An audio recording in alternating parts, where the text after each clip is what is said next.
Good morning, જય શ્રી કૃષ્ણ બધાને. સવારમાં આપણે જાગી ગયા, મુદ્રા દીદી જાગી ગયા હતા. મારે બ્રશ કરવું છે.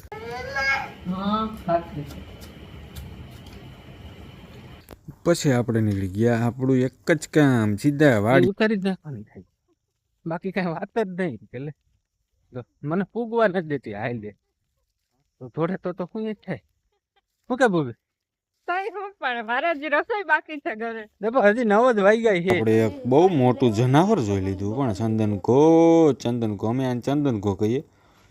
હા, જબરું હો, ડ્રેગન જોરદાર જનાવર હતું. બહુ પછી સીધી હા કહો.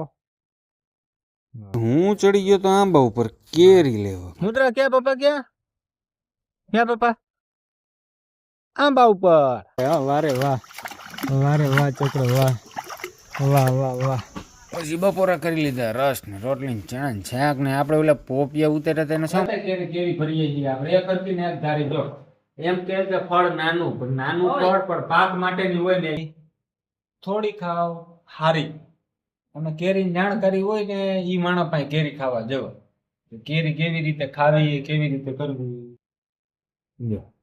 મમ્મી કાઢી દીધી કે આ બતાય કેરી. એવી રીતે બધી કેરી એવી જ છે. મોટી ખાવાનો શોખ નહીં રાખવાનો, કેરી મોટી ખાવી.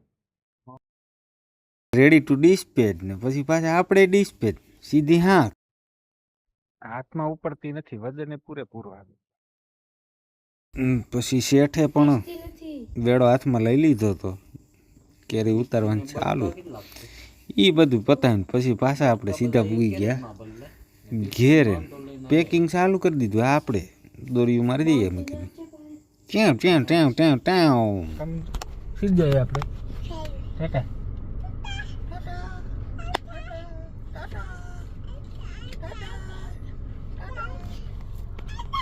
હાર્દિક બન્યા બનતા ગરમા ગરમ ગાંઠિયા ઈ ફાફડી ખાઈ લીધા ને પછી આપણે સુઈ ગયા. આજ માટે આટલું. લાઈક છે ને ફોલો કરતા જજો.